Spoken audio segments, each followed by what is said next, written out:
माझ्या आयुष्यात सगळं काही साधंसरळ होतं. पतीसोबतचा सुखाचा संसार, आमचं एक छोटंसं कॅफे आणि त्यात मी पूर्णपणे रमून गेले होते. सकाळी गरमागरम कॉफीचा सुगंध, ग्राहकांचा किलबिलाट. हेच माझं जग होतं. पण नियतीने एक असा घाला घातला की माझ्या डोक्यावरील छत्रच हरवलं.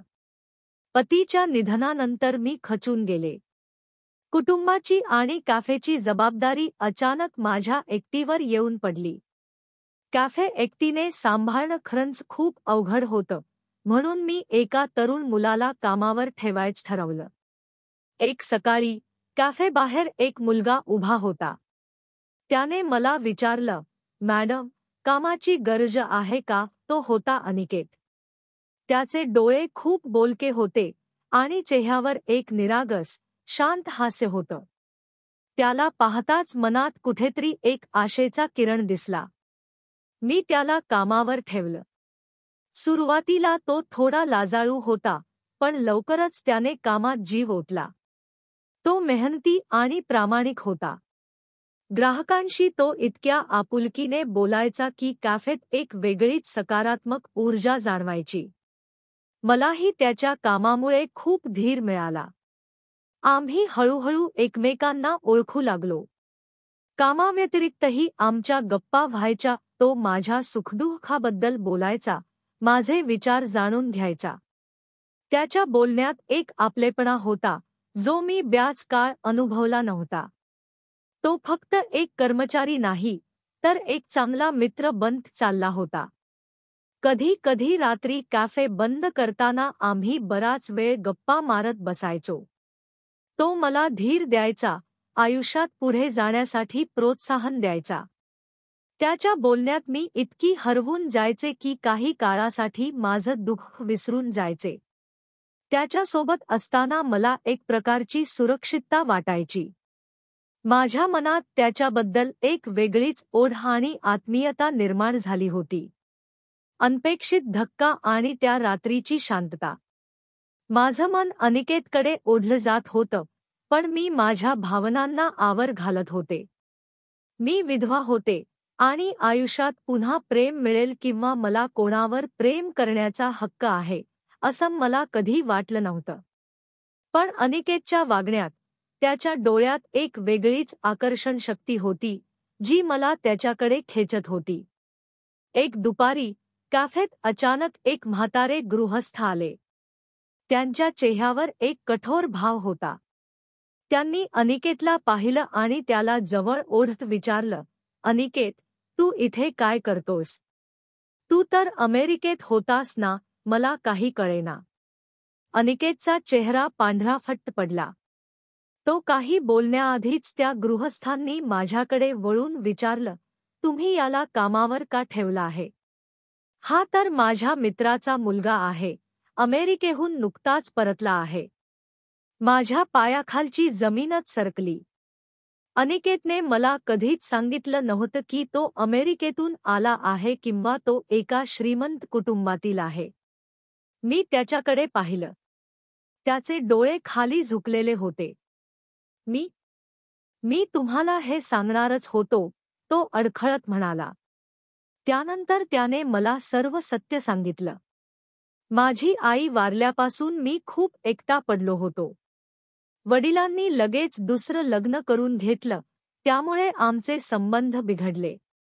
मी अमेरिकेतून परत आलो, पण मला त्यांच्या पैशांवर जगायचं नव्हतं. मला स्वतःच्या पायावर उभं राहायचं होतं. तुमच्या कॅफेत काम करताना मला खूप आनंद मिळाला. तुम्ही मला कधीच परकं मानलं नाही.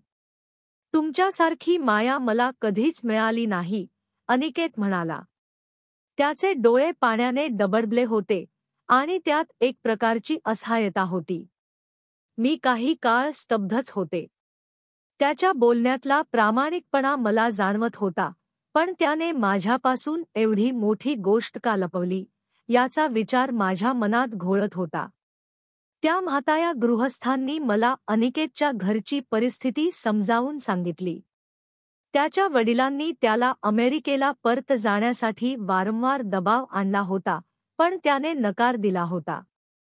त्या रात्री कॅफे बंद झाल्यावर अनिकेतने माझ्यासमोर हात जोडून माफी मागितली. मला भीती वाटत होती की जर मी तुम्हाला सत्य सांगितलं असतं तर तुम्ही मला कामावरून काढून टाकाल. मला तुमच्यासोबत राहायचं होतं, तो म्हणाला. त्याच्या डोळ्यात खरी पश्चात्तापाची भावना होती. मला त्याला रागावायचं होतं, पण त्याच्या डोळ्यातलं प्रेम आणि त्याचा प्रामाणिकपणा पाहून माझं मन द्रवलं. मी त्याला माफ केलं.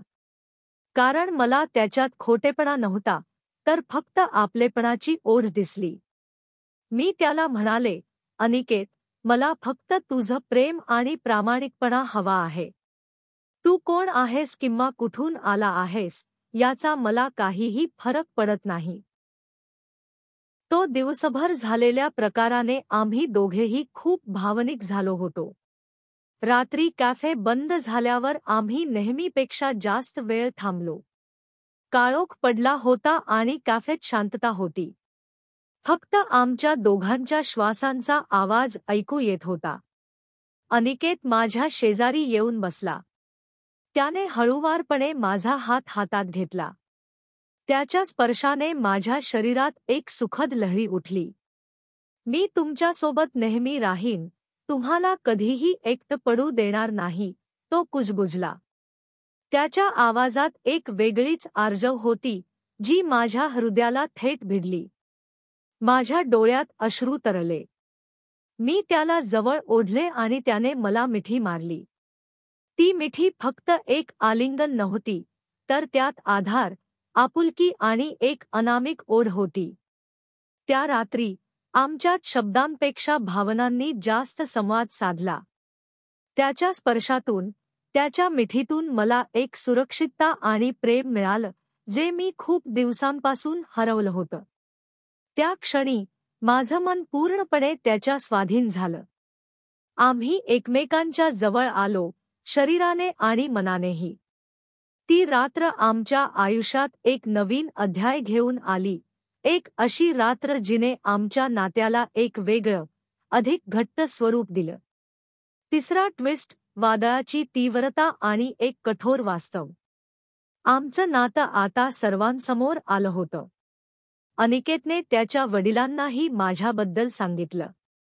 सुरुवातीला त्यांना माझा स्वीकार करणं कठीण गेलं, कारण त्यांना वाटलं होतं की अनिकेतने त्यांच्याच वर्गातील मुलीशी लग्न करावं. पण अनिकेतच्या हट्टापुढे आणि माझ्या प्रामाणिक स्वभावामुळे त्यांनी हळूहळू आम्हाला स्वीकारले. आमच्या लग्नाची बोलणी सुरू झाली. मी पुन्हा एकदा आयुष्यात आनंदी होणार असं वाटत होतं. पण नियतीच्या मनात काहीतरी वेगळंच होतं.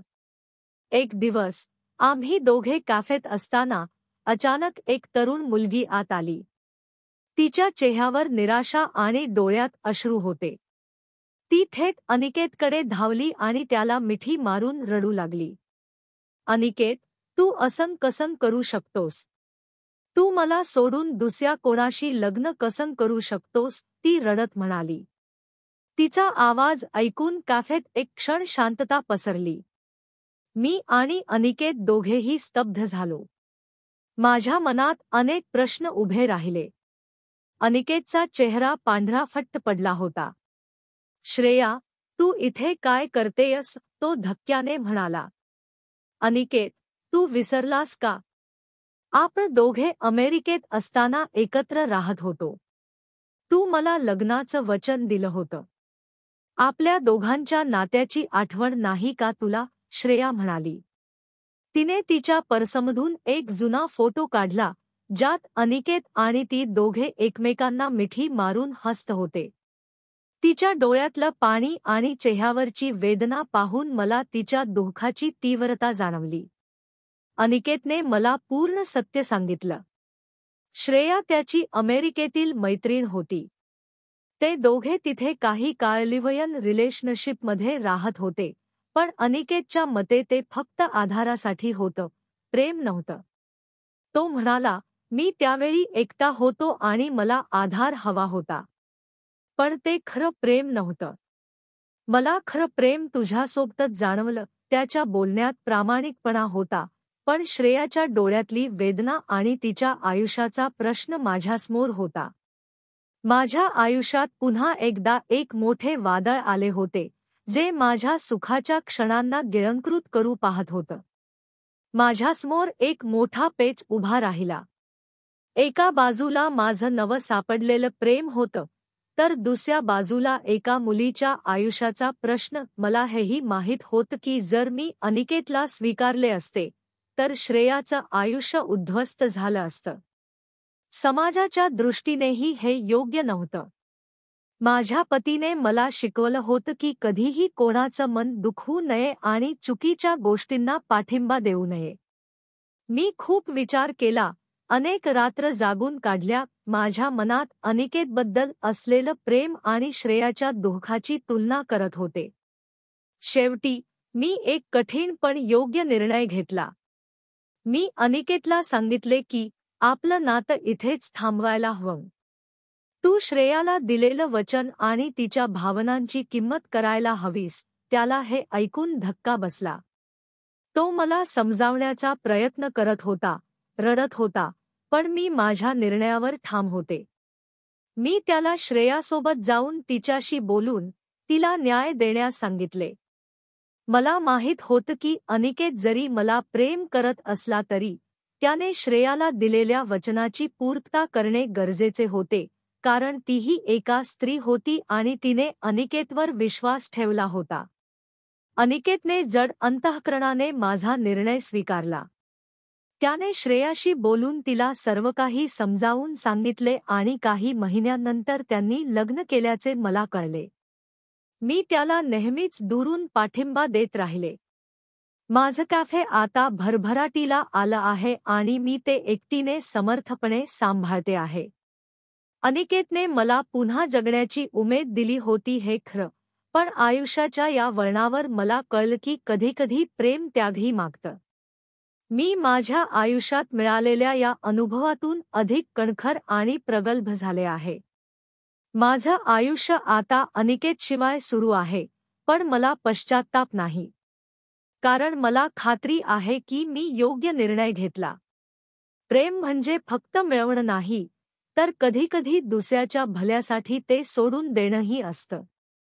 माझं आयुष्य पुन्हा एका नव्या वाटेवर सुरू झालं आहे, पण आता मी अधिक आत्मविश्वासाने, शांततेने आणि समाधानाने जगत आहे.